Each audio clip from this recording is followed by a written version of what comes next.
Hello friends, आपका स्वागत है एकलव्य कोचिंग क्लासेस में। और मैं हूं सौरभ ब्रजवासी और मैं आपके लिए लेकर आ गया हूं नई वीडियो। तो आज की हमारी जो वीडियो का टॉपिक है वो है सौरमंडल। तो आज हम सौरमंडल के बारे में सब कुछ पढ़ेंगे। सौरमंडल क्या है, इसमें क्या क्या है, क्या क्या नहीं है, ठीक है, सब चीज़ों के बारे में हम पढ़ेंगे। तो ठीक है, हम आज की वीडियो चालू करते हैं। तो हम देखते हैं कि सौरमंडल, पहले तो हम ये पढ़ेंगे कि सौरमंडल क्या है।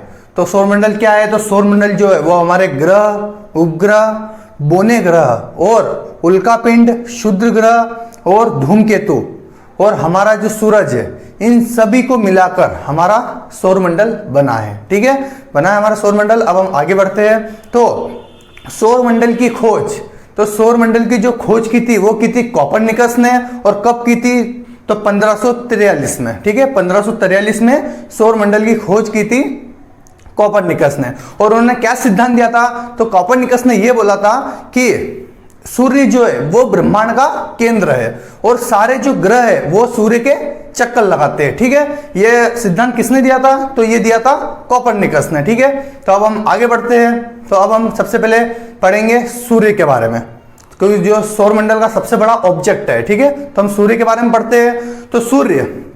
तो सूर्य सौरमंडल के केंद्र में स्थित है। ठीक है, कहां स्थित है सूर्य, सौरमंडल के केंद्र में स्थित है। और सूर्य क्या है, यह एक तारा है। ठीक है, हमारे सौरमंडल में सूर्य जो है वह एक तारा है। ठीक है, और यह जो है वह मंदाकिनी, हमारी जो गैलेक्सी है जिसका नाम है मंदाकिनी, उसमें हमारा सौरमंडल स्थित है। ठीक है, और ये जो सूर्य जो है वो हमारी मंदाकिनी के चक्कर लगाता है। ठीक है, जिस तरह हमारी पृथ्वी सूर्य के चक्कर लगाती है, उसी प्रकार हमारा जो सूर्य है वो मंदाकिनी मतलब हमारी गैलेक्सी का चक्कर लगाता है। ठीक है, तो सूर्य जो है वो 220 मीटर प्रति सेकंड की रफ्तार से हमारी गैलेक्सी के चक्कर लगा रहा है। और इसको गैलेक्सी का एक चक्कर लगाने में 25 करोड़ वर्ष का समय लगता है। पूरे 25 करोड़ वर्ष लगते सूरज को हमारी गैलेक्सी का एक चक्कर लगाने में। ठीक है, याद रखिएगा। और ये जो एक चक्कर जब सूरज पूरा करता है तो उस वर्ष को कहते हैं एक निहारिका वर्ष। जब सूरज पूरा 25 करोड़ साल में पूरी गैलेक्सी का चक्कर पूरा करता है तो उसे बोलते हैं एक निहारिका वर्ष।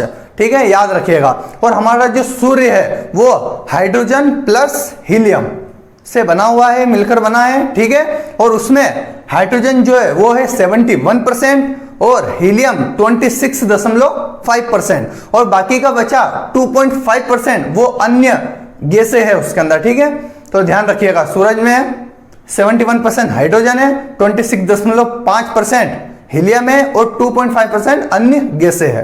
तो इसी प्रकार हम अब आगे बढ़ते हैं। तो हम चलते हैं सूर्य के सबसे नजदीक का ग्रह, तो वो है बुध, जो सूर्य से पहला ग्रह है। ठीक है, तो यह जो बुध ग्रह है यह सूर्य के सबसे नजदीक का ग्रह है और यह सूर्य की परिक्रमा 88 दिन यानी कि 88 दिनों में पूरी करता है। मतलब हमारे बुध ग्रह का एक साल जो है वो 88 दिन का होता है। ठीक है, याद रखिएगा। अब हम आगे बढ़ते हैं।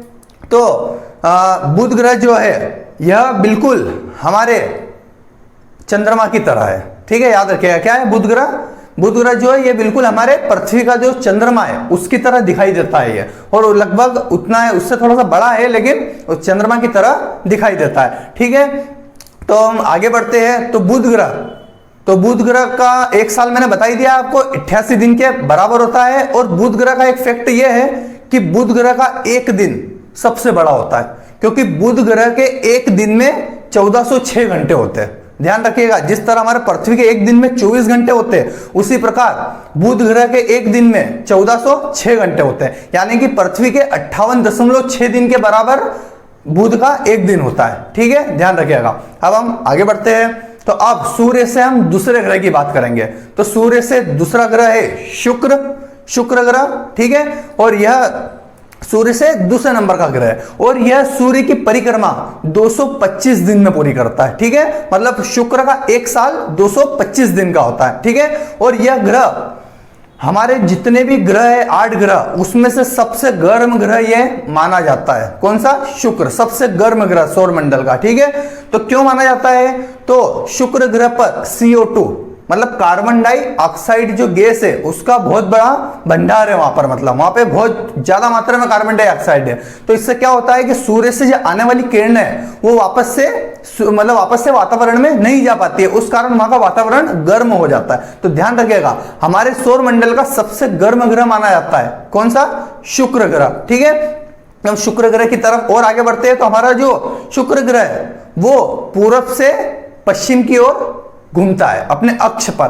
कहां से कहां? पूर्व से पश्चिम की ओर। और एक और ऐसा ग्रह है वो हम आगे पढ़ेंगे, लेकिन शुक्र क्या है? पूर्व से पश्चिम की ओर घूमता है, यानी कि शुक्र ग्रह पर सूर्य पश्चिम से उगेगा और पूर्व में ढलेगा। ठीक है, याद रखिएगा, है ना, शुक्र ग्रह पर ऐसा होता है। ठीक है, अब हम आगे बढ़ते हैं तो शुक्र ग्रह पर अभी हाल ही की बात है कि शुक्र ग्रह पर 137 ज्वालामुखी फटे थे। ठीक है, ये वैज्ञानिकों ने बताया है। तो ये किस देश के वैज्ञानिकों ने देखा था ये चीज? तो ये चीज देखी थी स्विट्जरलैंड के वैज्ञानिकों ने। ठीक है, इन्होंने क्या देखा था कि शुक्र ग्रह पर 137 ज्वालामुखी फटे हैं, तो इससे उनको बहुत मदद मिलेगी शुक्र ग्रह के बारे में और जानने में। ठीक है, तो अब हम और देखते हैं। तो शुक्र ग्रह, ये तो पता है हमें कि ये सबसे गर्म ग्रह है, लेकिन कितना गर्म है ये? तो ये है 475 डिग्री सेल्सियस। ठीक है, इसका सर्वाधिक तापमान है 475 डिग्री सेल्सियस, जो अन्य ग्रहों की तुलना में सबसे ज्यादा है। याद रखिएगा, सूर्य के सबसे नजदीक का ग्रह बुध है, लेकिन उसके बाद भी वह शुक्र जैसा गर्म नहीं होता है। उसका कारण क्या है? क्योंकि शुक्र में बहुत ज्यादा मात्रा में कार्बन डाइऑक्साइड है, जिससे जो उसका सूर्य की जो ताप है वो वापस वातावरण में नहीं जा पाता है, वो रोक लेती है गैस उसको। ठीक है, तो हम आगे देखते हैं। तो सूर्य से तीसरा ग्रह, तो सूर्य से तीसरा ग्रह जो है वो है हमारी पृथ्वी, मतलब हमारा घर जहां हम रहते हैं। ठीक है, तो यह सूर्य से तीसरा ग्रह है और यह सूर्य के चक्कर, जैसा कि आपको पता ही होगा, 365 दिन और 6 घंटे का ऊपर समय लगता है इसको। ठीक है, 365 दिन और 6 घंटे का समय ये सूर्य का चक्कर लगाने में लगाती है। ठीक है, याद रखिएगा, ये हमारा एक साल है। ठीक है, 365 दिन, है ना। और इसका अपना एक उपग्रह है जिसका नाम क्या है? चंद्रमा। ठीक है, चंद्रमा इसका एक उपग्रह है। और यह जो पृथ्वी है यह ब्रह्मांड में ज्ञात एकमात्र ऐसा ग्रह है जहां जीवन उपस्थित है। ठीक है, इसके अलावा हम अभी तक ऐसे किसी ग्रह तक नहीं पहुंच पाए जहां पर जीवन उपस्थित हो। ठीक है, तो यही एकमात्र ग्रह हमारे लिए जहां पर जीवन अभी उपस्थित है। ठीक है, और पृथ्वी पर जीवन लगभग 1 अरब वर्ष पहले हुआ था। ठीक है, पहला जीवन जो हुआ था ना, मतलब वहां पे वो 1 अरब वर्ष पहले जीवन की शुरुआत हुई थी पृथ्वी पर। ठीक है, और पृथ्वी की आयु, मतलब पृथ्वी की उम्र लगभग 4.6 बिलियन वर्ष है। ठीक है, क्या है? पृथ्वी की ये उम्र है। ठीक है, 4.6 बिलियन वर्ष। अब हम आगे बढ़ते हैं तो सूर्य से चौथा ग्रह जिसका नाम है मंगल। ठीक है, मंगल ग्रह क्या है? सूर्य से चौथे नंबर का ग्रह है। तो यह जो मंगल ग्रह है यह सूर्य की परिक्रमा 687 दिन, यानी कि मंगल ग्रह का एक साल 687 दिन के बराबर होता है। ठीक है, और मंगल ग्रह पर ही हमारे सौर मंडल की सबसे बड़ी ज्वालामुखी, ठीक है, जिसका नाम क्या है? ओलंपस मेसी। ठीक है, ये सबसे बड़ी ज्वालामुखी है हमारे सौर मंडल की। और सौर मंडल का सबसे ऊंचा पर्वत जिसका नाम है निक्स ओलंपिया। ठीक है, इस पर्वत का नाम क्या है? निक्स ओलंपिया। और यह पर्वत जो है वो हमारी पृथ्वी के माउंट एवरेस्ट जो पर्वत है सबसे ऊंचा, उससे 3 गुना बड़ा है। याद रखिएगा। ठीक है, क्या नाम है इस पर्वत का? निक्स ओलंपिया। ठीक है, अब हम देखते हैं तो मंगल ग्रह की जो है इसके अपने पास 2 उपग्रह है। जैसे पृथ्वी के पास अपना एक उपग्रह है जिसका नाम क्या है? चंद्रमा, उसी प्रकार मंगल के पास अपने 2 उपग्रह है जिसका नाम है फोमोस और एक का नाम है डीमोस। ठीक है, फोमोस और डीमोस, तो ध्यान रखिएगा। ठीक है, और देखिए एक चीज मैं आपको बता देता हूं, पृथ्वी के बाद यही एक ग्रह है जहां पर जीवन होने की संभावना है। ठीक है, पृथ्वी के बाद यही एक ऐसा ग्रह है जहां पर जीवन होने की संभावना है, ऐसा हमारे वैज्ञानिकों का कहना है। ठीक है, तो अब एक और चीज हम बता देते हैं कि इसरो, भारतीय अंतरिक्ष अनुसंधान संस्था, ठीक है, ये हमारा इसरो है। ठीक है, इसने क्या करा था? इस इसरो कंपनी ने कि 5 नवंबर 2013 को इनका मंगल मिशन लॉन्च हुआ था। ठीक है, और मैं ये इसलिए बता रहा हूं क्योंकि इसने एक वर्ल्ड रिकॉर्ड अपने नाम किया था। ठीक है, मैं बता देता हूं उसकी जगह। तो यह जो मिशन है वह श्रीहरिकोटा आंध्र प्रदेश से लॉन्च किया गया था।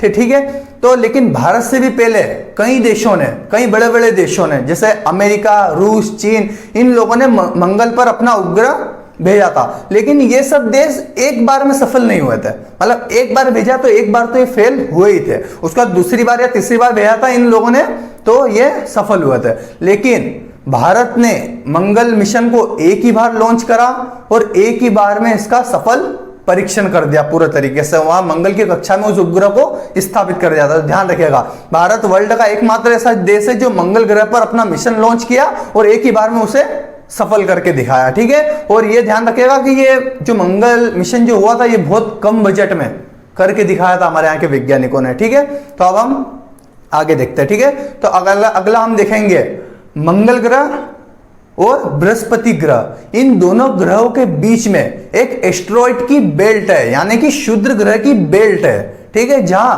बहुत सारे क्षुद्र ग्रह या बहुत सारे तारे सूर्य का चक्कर लगाते हैं। ठीक है, ध्यान रखिएगा। तो इन्हीं सब तारों में से सबसे बड़ा जो तारा है या क्षुद्र ग्रह जो हम बोलते हैं तो उसका नाम है साइरस। ठीक है, ये सबसे बड़ा इस एस्टेरॉइड बेल्ट के अंदर सबसे बड़ा एक ऑब्जेक्ट है ये। ठीक है, और इसका एक और नाम है, इसे हम बोलते हैं डॉग स्टार। ठीक है, क्या बोलते हैं इसको? Dog star. ठीक है, तो इसकी जो खोज है वो की थी जियुसेपे पियाजी ने। ठीक है, साइरस की खोज किसने की थी? जियुसेपे पियाजी नाम के वैज्ञानिक ने की थी। ठीक है, और क्षुद्र ग्रह जो है वो जब अपनी कक्षा से निकलकर पृथ्वी की तरफ बढ़ते हैं और जब ये पृथ्वी पर आकर गिरते हैं तो वो पृथ्वी पर एक विशाल गर्त मतलब विशाल गड्ढा बना देते हैं। तो इसका हम एक उदाहरण देख लेते हैं। तो महाराष्ट्र में एक लोनार झील है। ठीक है, कहाँ है ये झील? महाराष्ट्र में। तो ये इसी का एक उदाहरण है, क्योंकि क्षुद्र ग्रह आके पृथ्वी से टकराया था और ये झील का निर्माण हुआ था, लोनार झील, महाराष्ट्र। ठीक है, तो अब देखिए, तो अब हम आगे बढ़ते हैं। तो हम एस्टेरॉइड बेल्ट के आगे चलते हैं। तो अगला जो हमारा ग्रह आता है वो है बृहस्पति।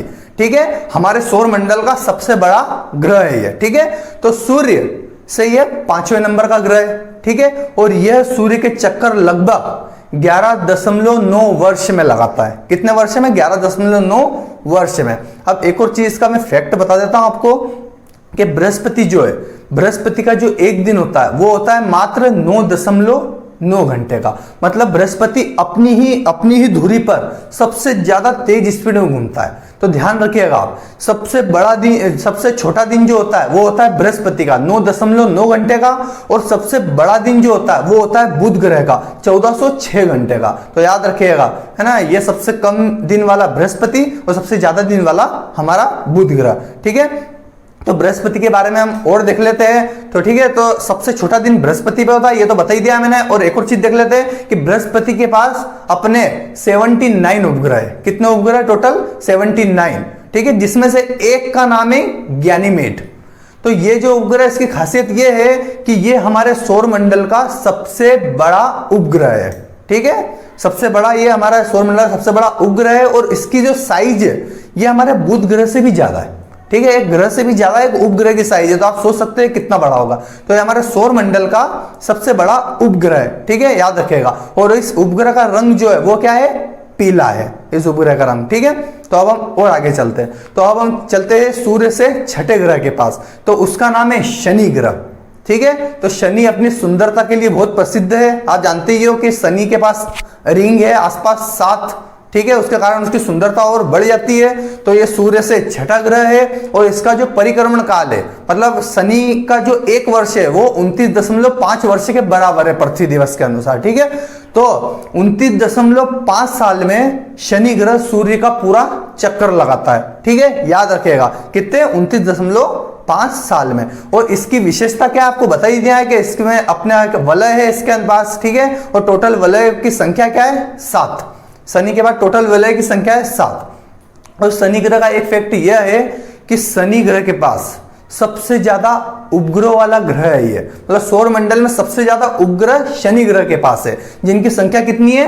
82। जैसे मैंने बताया था बृहस्पति के उपग्रह की संख्या 79 है, उसी प्रकार शनि ग्रह के उपग्रहों की संख्या कितनी है? 82। ठीक है, तो शनि ग्रह के पास भी अपना एक शनि ग्रह का खुद का सबसे बड़ा एक उपग्रह इतने में से, उसका नाम है टाइटन। तो शनि का सबसे बड़ा उपग्रह कौन सा हो गया? टाइटन। और ये भी ध्यान दीजिएगा जो टाइटन है वो हमारे सौर मंडल का दूसरा सबसे बड़ा उपग्रह है। ठीक है, ध्यान रखिएगा। अब हम आगे बढ़ते हैं। तो अगला जो हमारे लिए ग्रह आ रहा है वो है सूर्य से 7वें नंबर का ग्रह, जिसका नाम क्या है? अरुण।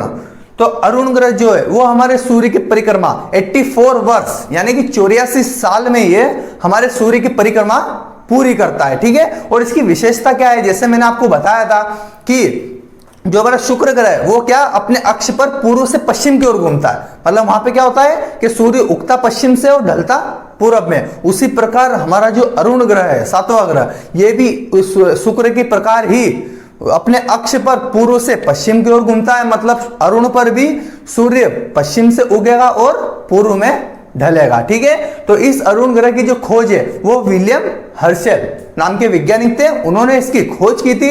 ठीक है, और यह ग्रह का एक फैक्ट ये है कि यह ग्रह पूरी तरीके से क्या है, लेटा हुआ है ना, मतलब सूर्य की तरफ ये इतना ज्यादा झुका हुआ है कि ऐसा लगता है कि ये ग्रह लेटा हुआ है। ठीक है, तो इसे लेटा हुआ ग्रह भी कहते हैं हम अरुण को। ठीक है, तो ठीक है, और इसका जो सबसे बड़ा उपग्रह है उसका नाम क्या है, टाइटेनिया।